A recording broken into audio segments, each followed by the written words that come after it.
let's talk about multi-track recording your hardware setup, as well as unpatching your modular rig as soon as you're done with your live jams. And let me explain why.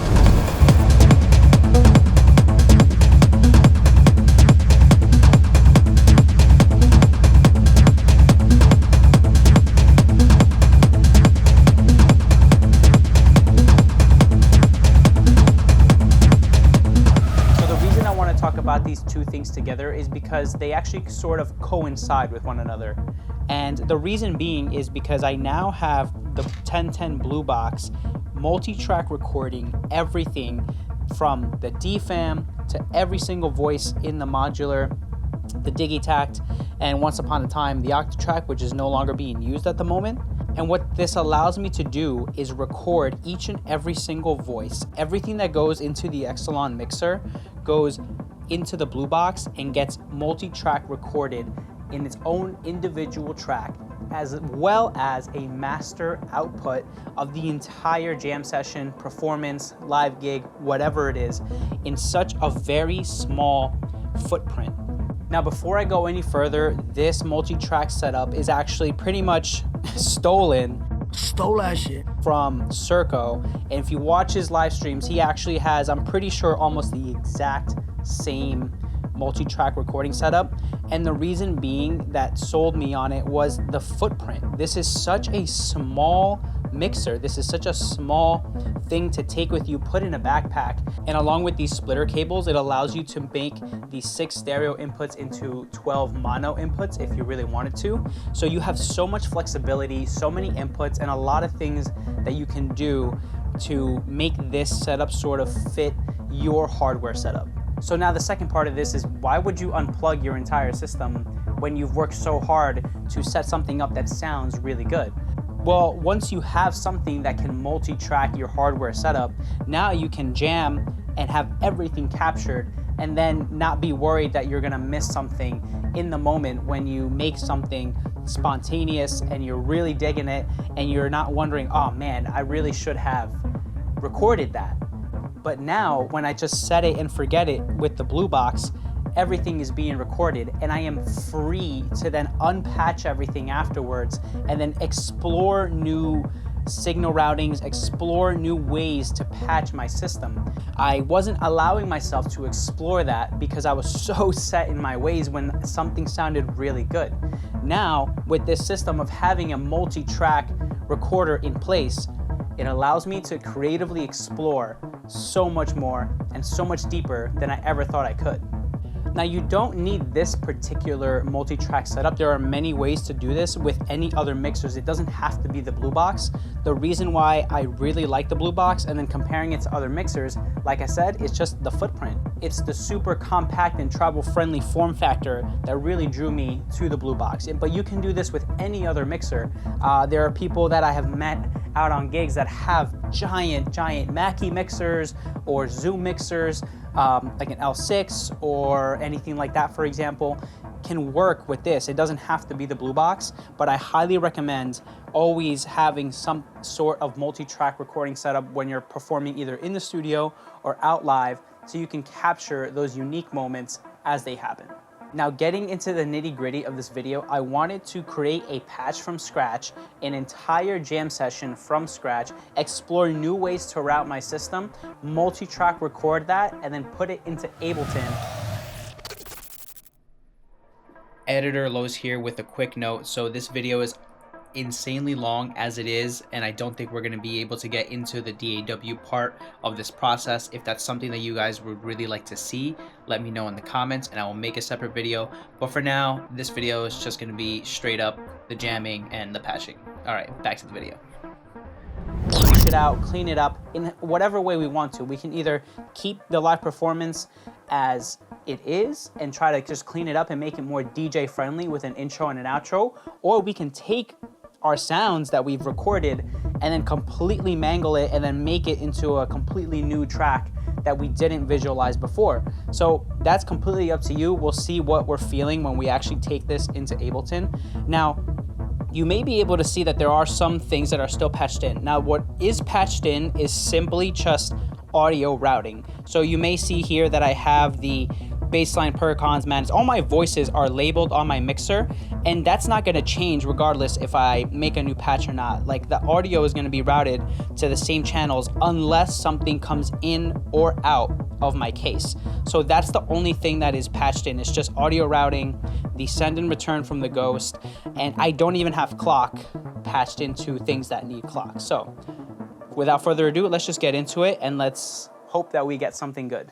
All right, so I have my patch cables here. I have a ton on the side over here as well.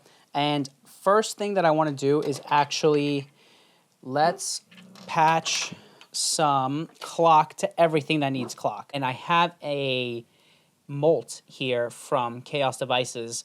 And what I am planning on doing is something that I haven't explored yet because I haven't been able to unpatch everything, is maybe I can patch in a pitch signal into the Molt. And now I have 4 of those signals that I can patch to all the other voices. Because right now Metropolis is literally just sending pitch. And I know that it's the worst use of real estate to have 34 HP just for pitch.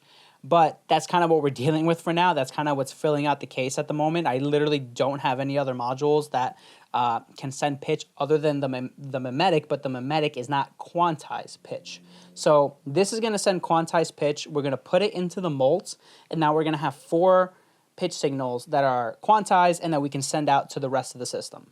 All right, so everything is clock. The multi-track recording has started. We can see that the master is playing there, and if I put some pulses into the bass line, that's also working fine.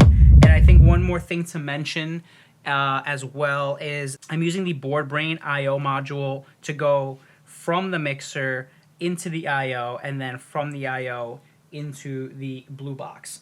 And this module just literally is simply nothing but an unpowered in and out module, which is super handy and allows me to do this setup. So the way that I like to think about producing or performing techno is getting my low end situated first. So that's my kick and bass.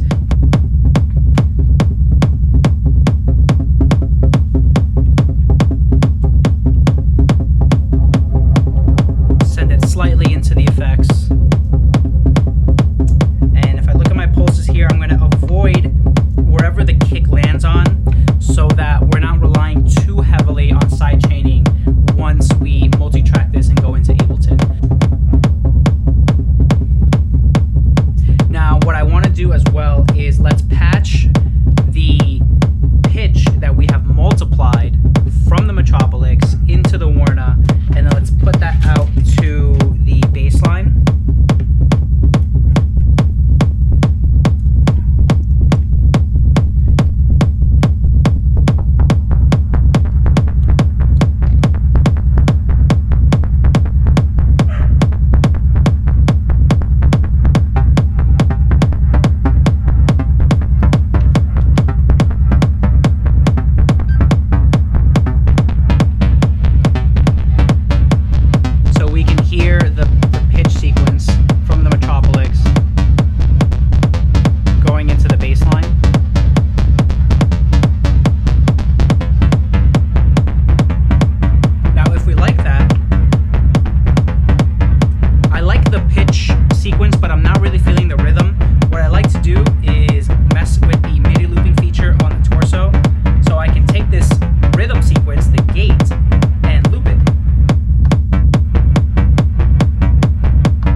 of polymaths going into the accent input of the bass line, but polymaths is not doing anything, it's not moving. That's because it needs a gate input into the activate input. And now this new case, the recessed modules are a little annoying, I'm not gonna lie to you, but we work with what we got. So what I like to do, we're in channel 4 of PAMs, and now it's a 16th note gate going into polymath, so that's why we can see everything moving now. And even now you can kind of hear whenever channel 1 is being activated, you can hear that accent on the bass line.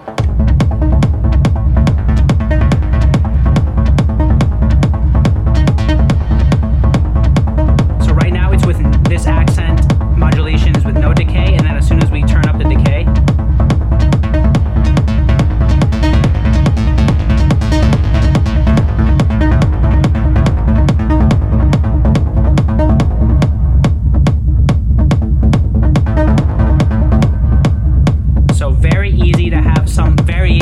in your bass line on top of the variation that you can get from the pitch and the gates. Now you have more modulation coming from polymaths that can keep it evolving and keep it more interesting over time. And one thing that I want to explore here, if we go to channel 4 on PAMs, which is what is activating polymaths, we can see here that we have a 16th note Euclidean sequence with 16 trigs, but if I change up the triggers, this is now moving at a different speed, thus giving us a whole nother sequence for our bass line.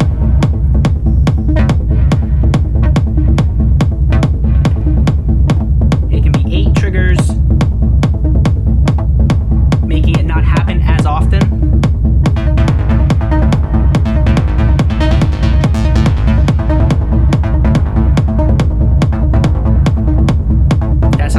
Let's make the decision and let's move on. Let's not get too deep in the weeds, otherwise this video is going to be like 3 hours long.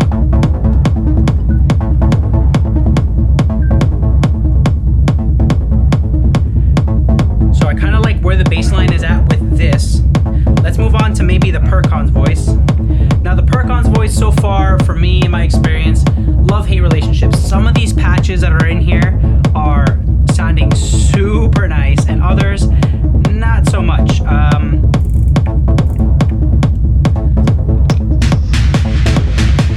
Something like this is super cool already. All I did was put some pulses from my sequencer, loaded up this preset patch.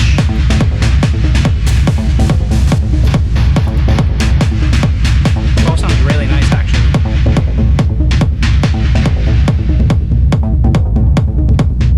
And one thing that I, kind of is very finicky with the Percon's voice is some parameters 1 and 2 kind of have to, you really have to fiddle with sometimes to get that sweet spot. But again, it could just be a skill issue.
modulate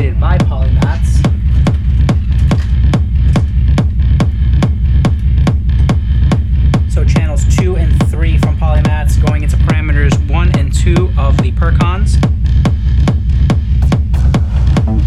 So now, hopefully you can see here, I am modulating baseline and percons with the polymats to get different sequences.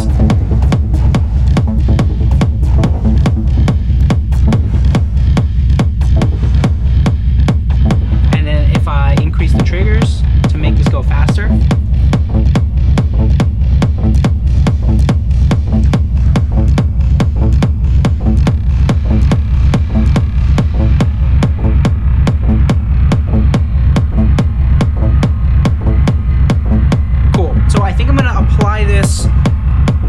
without having to sort of explain the nitty-gritty of it, but I'm going to apply this concept of using the multiplied pitch sequence from Metropolis, using polymats to modulate, which is something that I don't really do and something that I wouldn't have actually done if it wasn't for me unpatching everything, knowing that everything is being recorded anyway. So I'm going to do a little less talking now, and we're just going to patch, and I'll try to explain the thought process as I go. So I hope you enjoy this part of the video. We're just going to patch, we're going to jam, and then we'll take this multi-track recording and then go into Ableton.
So real quick, I do want to explain, I am going to modulate the Manus with the mimetic, and in order to kind of tame the craziness and the randomness of the mimetic, which is super fun, I'm going to use the Lapsus Os to attenuate it before it goes into Manus. Let's take the kick out, let's solo the Manus. And the Manus is running through the dual dagger filter, with the envelope of Manus going into the input of the low pass, so you can get that plucky plucky lead that really cuts through a mix.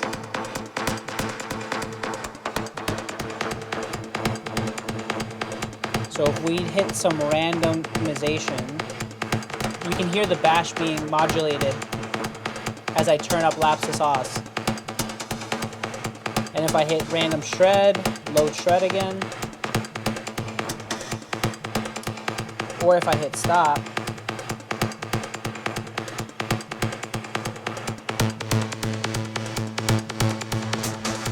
you can hear it more when I increase the decay of the envelope.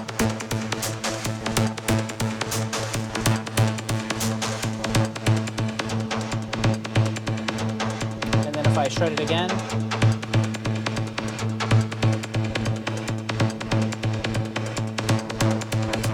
just get all new sort of sequences, and depends on how much I bring it up, you can hear that modulation going based on how much I attenuate it. And now the fun part comes when you do that 3 more times. So let's do that. So now that we have all 4 channels of Memetic being attenuated by lapse to sauce going into Manus, now we can get fun and freaky with this main lead sound. So I'm going to open up the filter so you can kind of hear it. This is channel 1, channel 2, channel 3.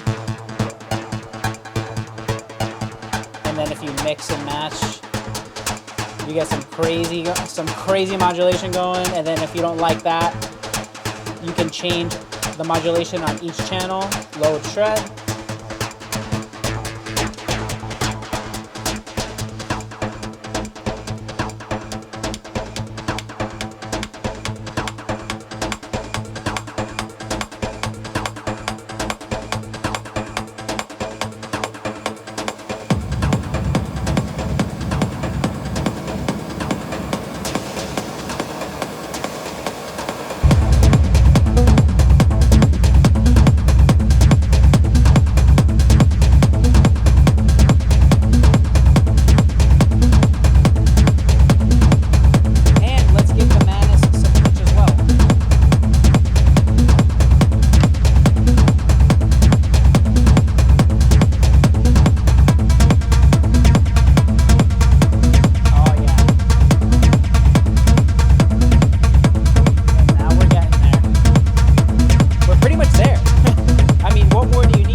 whether it's from the Metropolis, changing the pitch sequence, whether it's from Polymats, changing the sequence of the modulation, or whether it's changing just the modulation from the Memetic. It's all super quick, super immediate, which is exactly what I need in a live setting.